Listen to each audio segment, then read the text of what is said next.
$2025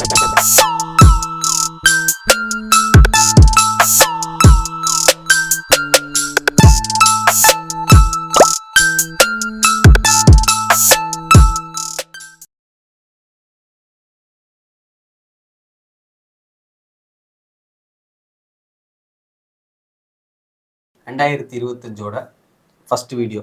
ஆமாம், நம்மளோட இந்த சேனலோட ஃபர்ஸ்ட் வீடியோ. அவங்களுக்கும் தலையெழுத்து. இந்த வீடியோ நம்மள தான் பார்த்தாகணும்.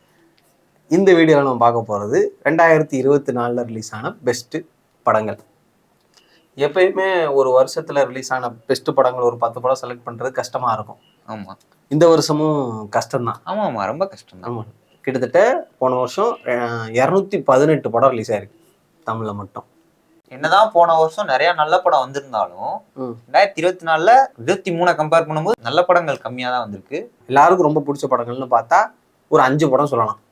கருடன், அமரன், மெய்யழகன், மகாராஜா, லப்பர்பந்து. இந்த 5 படம் தான் எல்லாருனாலையும் ரொம்ப பேசப்பட்ட படம். ஆனால் என்னதான் இருந்தாலும் நம்ம விட்டு கொடுக்க கூடாதுல்ல.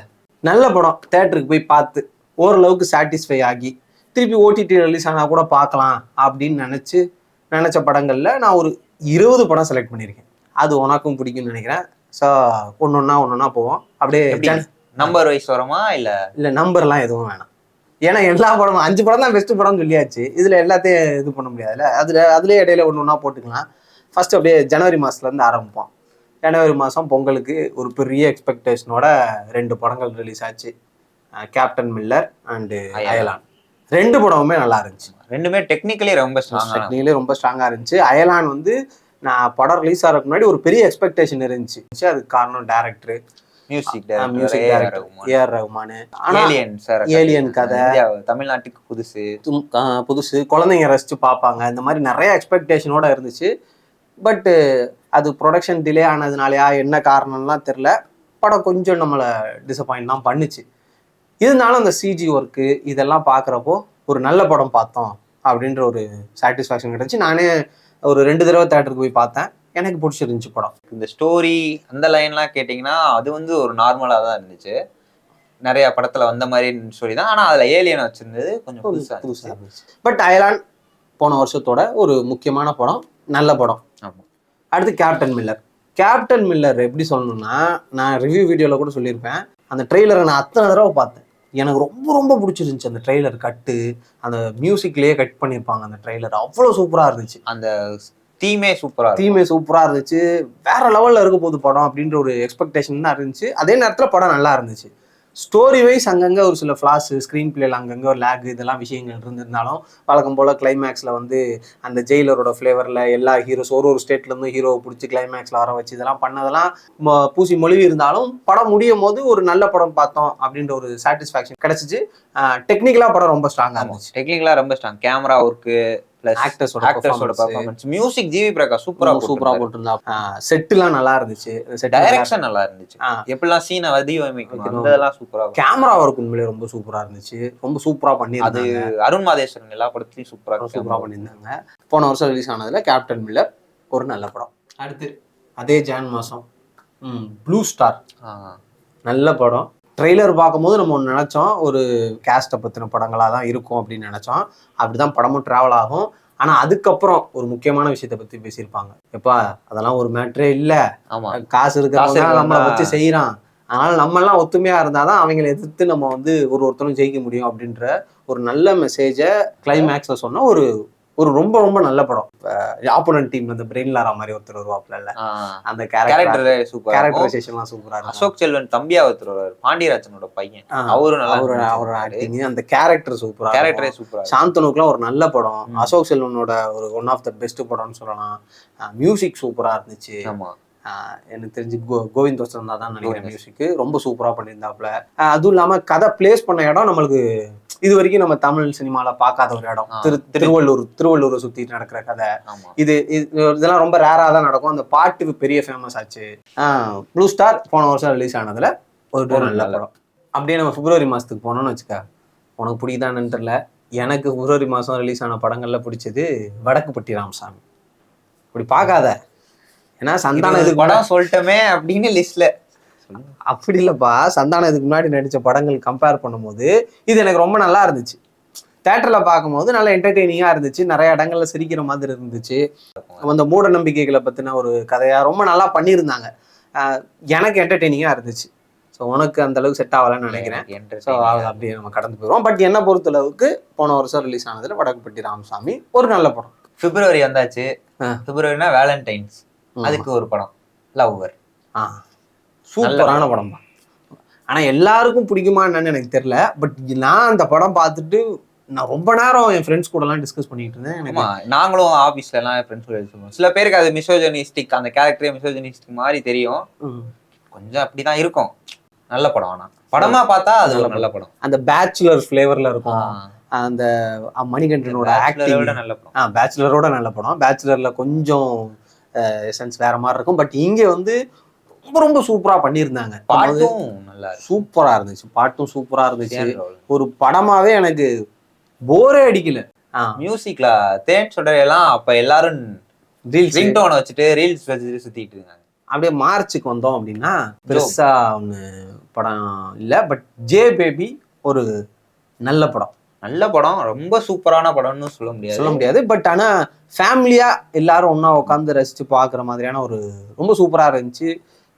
தினேஷோட ஆக்டிங்கு, ஊர்வசி மேமோட ஆக்டிங்கு, அப்புறம் மாறனோட ஆக்டிங்கு எல்லாமே ரொம்ப சூப்பரா ஒரு வித்தியாசமான ஒரு கதைக்களமா இருந்துச்சு. இன்ஃபேக்ட் அது ஒரு உண்மை சம்பவம் வேற சொல்லியிருந்தாங்க. ஒரு அம்மா வீட்டை விட்டு காணாமல் போயிடுறாங்க. அவங்க கொல்கட்டாவில் இருக்கிறாங்க. ஸோ அவங்கள தேடி பசங்க 2 பேர். அந்த பசங்களுக்குள்ளேயும் ஒரு சில முரண்பாடு இருக்குது, பேசிக்க மாட்டாங்க.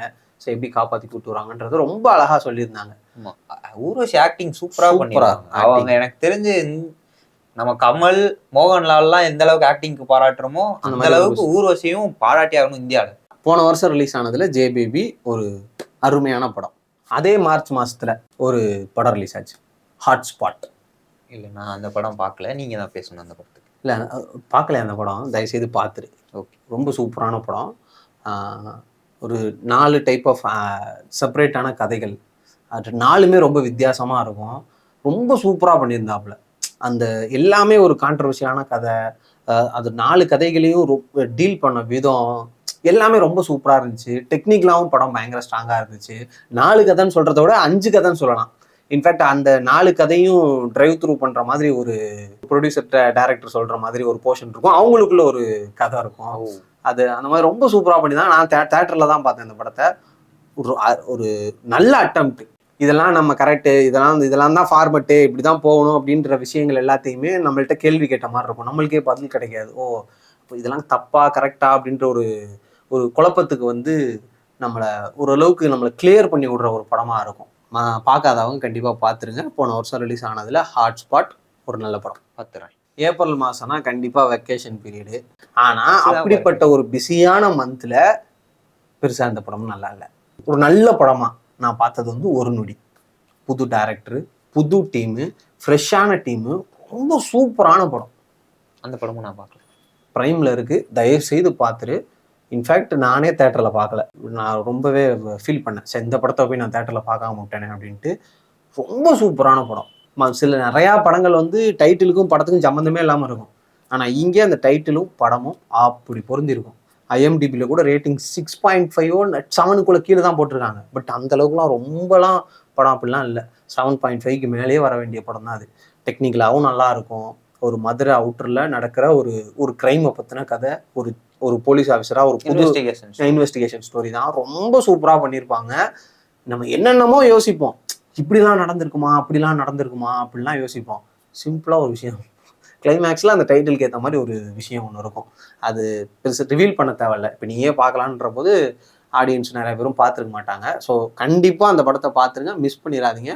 ஒரு அருமையான படம். இவ்வளோ நேரம் நான் பார்க்காத படத்தை பற்றிலாம் நீங்கள் பேசுனீங்க, நீங்கள் பார்க்காத படத்தை பற்றி நான் பேச போகிறேன். குரங்கு பெடல். மிச்ச படத்தில் மாதிரி மியூசிக் போட்டு ஹைப் ஏற்றுறது இந்த மாதிரிலாம் இல்லாமல் ஒரு நார்மல் நல்ல ஃபீல் குட் ஃபிலிம்.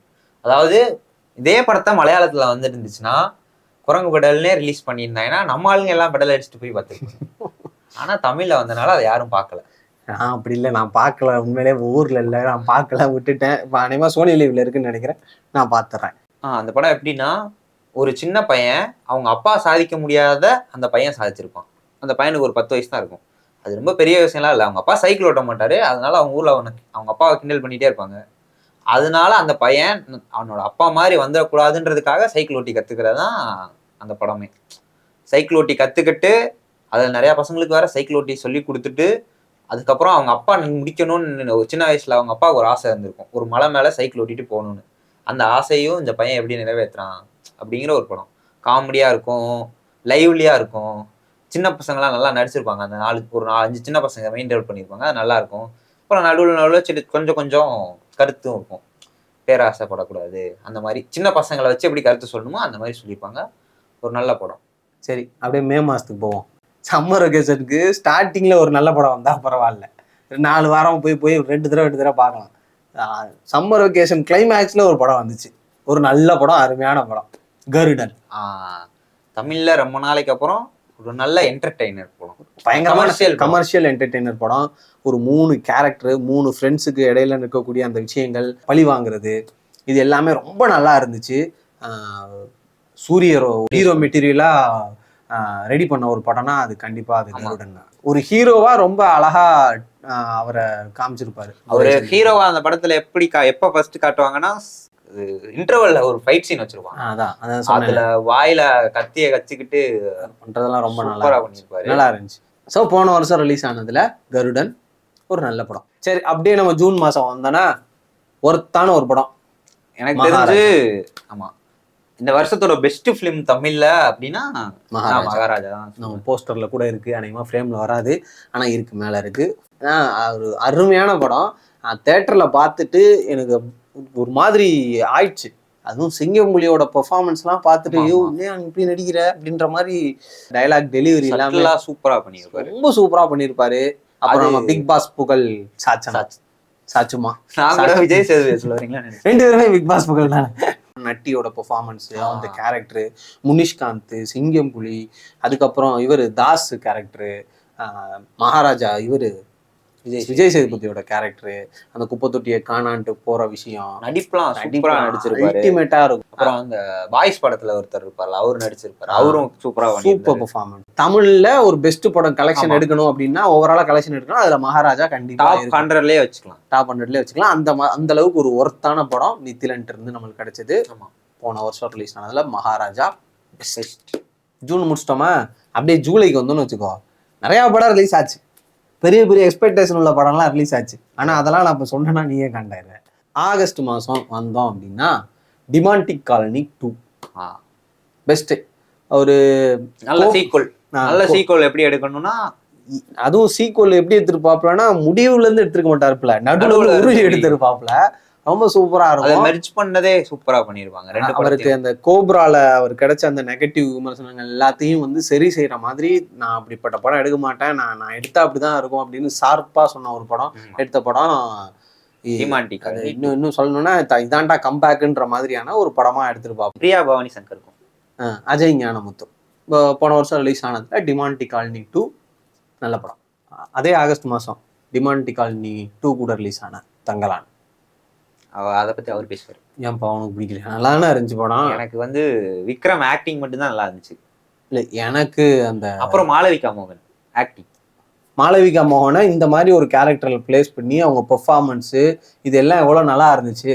ஒரு அதுக்காக மட்டும் படம் நல்லா இருக்கணும்னு இல்லை, ஒரு ரியலிஸ்டிக்கான ஒரு டிராமாவை எடுத்து அதுல ஒரு ஃபேண்டசியை மிக்ஸ் பண்ணி ஒரு விஷயம் புதுசா ட்ரை பண்ணிருக்காங்க. அதுதான் கொஞ்சம் இதா இருக்கு. இப்ப நான் அதை ரியல் நினைக்கிறதா இல்ல ஃபேண்டசி படமானு தெரியாத அளவுக்கு ஒரு மாதிரி கன்ஃபியூஸ்டா இருந்த மாதிரி இருந்துச்சு. எனக்கு அது ஒரு டிராவலா, எனக்கு ஒரு 1001 மாதிரி ஒரு டிராவல் மாதிரி, ஒரு ஃபேண்டசி டிராவல் மாதிரி எனக்கு பிடிச்சிருந்துச்சு அந்த படம். அதுக்கு நான் 1001 அளவுக்கு இருக்குன்னு நான் சொல்ல வரல, பட் ஒரு நல்ல அட்டம்ப்டா ரொம்ப சூப்பரா பண்ணியிருந்தாங்க. அதுக்கான அந்த ப்ரொடக்ஷன் வேல்யூக்கான எல்லாமே ஸ்க்ரீன்ல நம்மளுக்கு தெரிஞ்சிச்சு. ரொம்ப மெனக்கட்டு அவ்வளோ எஃபோர்ட் போட்டு ஒரு படம் எடுத்திருந்தாங்க. விக்ரம் எல்லா படத்துக்கும் பண்ணுவாரு. எனக்கு பர்சனலா அந்த படம் ரொம்ப ரொம்ப பிடிச்சிருந்துச்சு. போன வருஷம் ரிலீஸ் ஆனதுல நான் அந்த படத்தை ஒரு பெஸ்ட் படம்னே சொல்லுவேன். அதே ஆகஸ்ட் மாசம் ஒரே நாள்ல 2 நல்ல படம் வந்துச்சு. ஒன்னு வாழை, ஒன்னு கொட்டுக்காளி. வாழை நல்லா இருக்குன்னு தூக்கிட்டாங்க. கொட்டுக்காளியை வந்து அப்படியே ஒரு மாதிரி ரொம்ப டவுன் பண்ணிட்டாங்க. அது எல்லாருக்கும் பிடிச்ச மாதிரி படம் கிடையாது, ஆனா அது ரொம்ப அந்த அளவுக்கு மோசமான படமும் கிடையாது. ஏன்னா தியேட்டர்ல பார்த்துட்டு பப்ளிக் ஆடியன்ஸ் எல்லாருமே வந்து இப்படிப்பட்ட ஒரு படமா, இது எதுக்கு நடிச்சாரு கருடனுக்கு அப்புறமா. சில பேர் என்ன சொல்றாங்க, என்ன படத்துல ஒண்ணுமே இல்ல. என்னை பொறுத்த வரைக்கும் ஒரு நல்ல படம்ல ஒரு பெஸ்ட் படம். அதனாலதான் வேர்ல்டு ஃபிலிம் ஃபெஸ்டிவல்ஸ்லாம் நாமினேட் ஆயிருக்கு, அவார்ட்ஸும் வாங்கியிருக்கு, இப்பயும் வாங்கிட்டு தான் இருக்கு. ஒரு கோரிக்கையாவே சொல்லலாம், PS வினோத்ராஜ் வந்து இந்த மாதிரி ஒரு ரிசப்ஷன் கிடைக்குதுன்றதுக்காக இந்த மாதிரி படங்கள் எடுக்கிறத தவிர்த்துற வேணாம். தொடர்ந்து இதே மாதிரியே படங்கள் கொடுத்துட்டே இருந்தாருன்னா அவருக்கான இடம், அவருக்கான ஆடியன்ஸ் கண்டிப்பா இங்கேயும் இருந்துகிட்டு தான் இருக்கிறாங்க. அவரோட படங்களை நம்ம வெயிட் பண்ணி பார்ப்போம். ஸ்பெஷல் மென்ஷன் டு சிவகார்த்திகேயன், அந்த மாதிரி படம்லாம் ப்ரொடியூஸ் பண்றது. ஈவன் குரங்கு படம் அவர் தான் ப்ரொடக்ஷனு, இது கொட்டுக்காளியும் அவர் தான் ப்ரொடக்ஷனு. இந்த படத்துக்கு ஒரு ரெகக்னிஷன் கிடைச்சதுக்கான முக்கியமான காரணம் அவங்க தான். அந்த படத்தை இந்த கதைக்கு ப்ரொடியூஸ் பண்ணதுக்கு அவருக்கும் நம்ம தேங்க்ஸ் சொல்லணும். ஆக்சுவலாக இந்த படத்தை அவங்க ப்ரொடியூஸ் பண்ணதுக்காக. அடுத்த படம் வாழை. அது நம்ம புகழ வேணாம், அது நம்ம புகழ வேணாம், எல்லாருமே புகழ்ந்துட்டாங்க. வாழைனா இந்த வருஷத்தோட பெஸ்ட் படம், வாழை தான் போன வருஷத்தோட பெஸ்ட் படம்ன்ற மாதிரி இப்போ நிறையா டைட்டில் கார்டு போடுற வரைக்கும் நாங்கள் உட்காந்துருக்கோம் அப்படி இப்படின்லாம் சொல்லி பயங்கரமா புகழ்ந்தாங்க. டைரக்டருக்கு பாலாலாம் கையை பிடிச்சிட்டு ரொம்ப நேரம் உட்காந்துருந்தது, இதெல்லாம் இருந்துச்சு. அந்த படத்து மேல ஒரு சில ஃப்ளாஸ்லாம் இருக்கு, பட்டு படம் நல்ல படம் தான். ஒரு நல்ல என்டர்டெய்னர். அந்த இன்டென்ஸ் இன்னும் இருந்திருக்கலான்றது தான் எனக்கான ஒரு ஃப்ளாவா தெரியுது. இவரு சாகிறது, கலையரசனும் சாகிறதெல்லாம் வந்து நிறைய பேர் அழுகெல்லாம் வந்துச்சு அப்படிலாம் சொன்னாங்க. எனக்கு அது கனெக்ட் ஆகல. ஸோ போன வருஷம் ரிலீஸ் ஆனதுல வாழை ஒரு நல்ல படம். செப்டம்பர் மாதம் 2 பெஸ்ட் படம் ரிலீஸ் ஆச்சு. 1 லப்பர் பந்து, இன்னொன்னு மெய்யலை. லப்பர் பந்து ஃபர்ஸ்ட் போய் சேரும். லப்பர் பந்து ட்ரெய்லர் பார்த்துட்டு, உண்மையா சொல்லணும்னா நான் ட்ரெய்லர் பார்த்துட்டு ஒரு ப்ளூ ஸ்டார் மாதிரி இருக்கும். ஆமா, நானும் ப்ளூ ஸ்டார் மாதிரி தான் இருக்கும் அப்படின்னு நினைச்சிட்டு, இன்ஃபேக்ட் நான் தேட்டருக்கு ஃபர்ஸ்ட் ஷோலாம் போல. எல்லா படத்துக்கும் போறேன் நானே. ஃபர்ஸ்ட் ஷோ போல, கொஞ்சம் லேட்டரா பார்த்துக்கலாம் அப்படின்னு விட்டேன். பட் ரிவ்யூஸ்லாம் பார்த்தா பயங்கரமா இருக்கு, எல்லாரும் படம் வேற லெவல்ல இருக்குன்னு சொல்லிட்டே இருக்கிறாங்க. பார்த்தே ஆகணும்னு நைட் ஷோ போய் உட்கார்ந்தா என்ன மாதிரியான ஒரு என்டர்டெய்னர். ஆமா, சூப்பரா இருந்துச்சு படம். பெஸ்ட்.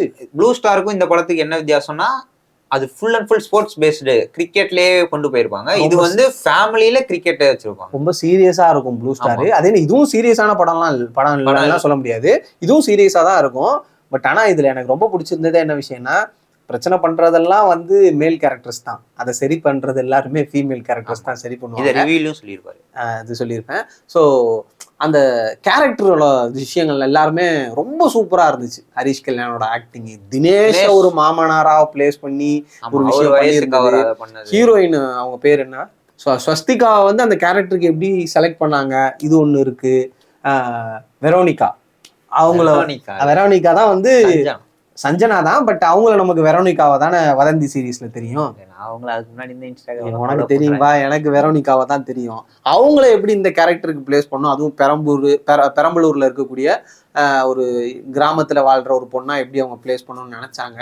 இது எல்லாமே ரொம்ப ஒரு யுனிக்கான ஆர்டிஸ்ட் செலெக்ஷனா இருந்துச்சு. என்டர்டெய்னிங்கான ஸ்கிரீன் பிளே. விஜயகாந்த் சாரோட ரெஃபரன்சஸ் அங்கங்க கோட்ல வந்து விஜயோட ரெஃபரன்ஸ் இருந்துச்சு. கோட்லயே விஜயகாந்த் சார் ரெஃபரன்ஸ் வச்சிருந்தாங்க. அது நிறைய செலவு பண்ணி வைத்தாலும் அது ஒர்க் அவுட் ஆகல. இங்க ரொம்ப சிம்பிளா பெயிண்ட்லயே முடிச்சுட்டு போயிட்டாங்க. அதே மாதிரிதான் அந்த ஒரு சில டைலாக்லயே தம்பி மாதிரி அந்த டைலாக், இந்த மாதிரி ஒரு சில டைலாக்ஸ் போற போக்குல அந்த சமூகத்துல இருக்கக்கூடிய அந்த வேறுபாடுகள் எல்லாத்தையுமே அப்படி தட்டி விட்டு போயிருப்பாங்க. ரொம்ப ஒரு பெஸ்ட் என்டர்டெய்னர் மெய்யழகன். தேட்டர்ல ரிலீஸ் ஆனப்போ எல்லாரும் ஒழுங்கா ஈவன் நான்லாம் தேட்டர்ல பார்க்கும் போது பின்னாடி உட்காந்துருந்த லேடிஸ் கூட படத்தை கலாச்சிக்கிட்டு இருந்தாங்க. எல்லாரும் நாடகம் மாதிரி இருக்கு. நாங்க போய் தேட்டர்ல பார்த்தோம், விஜய் டிவிலயும் சன் டிவிலயும் போட்டுட்டாங்க அப்படிலாம் சொன்னாங்க. ஆனா ஓடிடில வந்த பிறகு அந்த படத்தை அப்படி தூக்கி வச்சு கொண்டாடினாங்க. நான்லாம் வந்து டைரக்டர் வெர்ஷன் தான் பார்த்தேன், ஃபுல் வெர்ஷனும் பார்த்தேன். டைரக்டர் அந்த கட் பண்ணாங்கல்ல 20 நிமிஷம், அதுக்கு முன்னாடி ஃபுல் வெர்ஷனுமே பார்த்துட்டேன். எனக்கு ஃபுல் வெர்ஷனுமே ரொம்ப சாட்டிஸ்ஃபைங்கா இருந்துச்சு. அந்த கதைக்கேத்த ஸ்லோனஸ் கண்டிப்பா இருக்கும் படத்துல. பட் ஆனா ஒரு அருமையான படம். ஏன்னா 2 ஆம்பளைய குடிச்சிட்டு பேசுறத அவ்வளவு எமோஷனலா எவன் எடுப்பான்னே தெரியல, அவ்வளவு அழகா எடுத்து வச்சிருக்காங்க அவங்க 2 பேரோட பெர்ஃபார்மன்ஸ். ஸ்லோனஸ்ன்னு நான் சொல்ல மாட்டேன். இப்ப அந்த படத்துக்கு தேவைன்னா அது ஃபாஸ்டா இருக்கும், படத்துக்கு தேவையில்லைன்னா அது அப்படிதான் போகணும். அது ஸ்லோ யாரும் சொல்ல முடியாது, பண்ண முடியும். இப்ப ரீல்ஸ் காலகட்டமா போச்சு. தட்டுனா வீடியோ 10 நிமிஷத்துல 10 கண்டென்ட் பார்க்கலாம் சம்பந்தமே இல்லாம. அந்த மாதிரி இது வந்து ஒரு நல்ல படம். இந்த மாதிரியான படங்கள் நிறைய வரணும். இதை விட்டுட்டு புஷ்பா 2 பாராட்டிட்டு இது அதுவும் ஓகே, அது வேற மாதிரி ஜோன்னு போய்க்குவேன். இந்த மாதிரியான படங்கள் வந்துச்சுன்னா ஒரு நல்ல கருத்து. அதுவும் கார்த்தி மாதிரி ஒரு ஆளு இந்த படம் நடிக்கிறதுலாம் சூர்யா ப்ரொடக்ஷன் பெரிய விஷயம். அவரை மாதிரி ஆட்கள்லாம் இந்த மாதிரி நிறைய படம் நடிக்கணும். மலையாளத்துல எல்லாம் எல்லாரும் அப்படிதான் பண்றாங்க. பெரிய ஹீரோலாம் இந்த மாதிரி படங்கள்லாம் நடிக்கிறாங்க. நான் மறுபடியும் சொல்றேன், இதே படத்தை மலையாளத்துல எடுத்திருந்தா பெருமையா பேசியிருப்பாங்க, நம்மளே பேசியிருப்போம். போன வருஷம் ரிலீஸ் ஆனதுல மெய்யழகன் தரமான படம். அக்டோபர்ல வந்தோம்னா பிளாக்னு ஒரு நல்ல படம் ரிலீஸ் ஆச்சு. எனக்கு அந்த படம் ரொம்ப பிடிச்சிருந்துச்சு. ஏன்னா எனக்கு இந்த டார்க் சீரீஸ் எல்லாம் பிடிக்கும், இன்டர்ஸ்டெல்லர் அந்த மாதிரி படம் எல்லாம் பிடிக்கும்ன்றனால எனக்கு இந்த படமும் பிடிச்சிருந்துச்சு.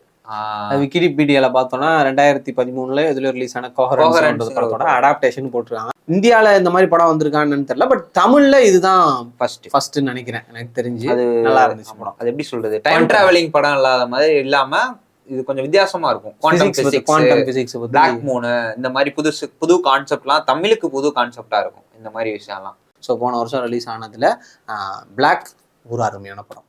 அப்படியே அக்டோபர் 31 இந்த வருஷத்தோட best, one of the best சொல்லலாம். கலெக்ஷன் வைஸ் சொல்லலாம். எதாவது கலெக்ஷன்லாம் நமக்கு எதுக்கு, அது நமக்கு தேவையே இல்லை. நான் குத்த 200 படம் ஒர்த்தா அந்த பார்த்தா எனக்கு டபுள் ஒர்த்து.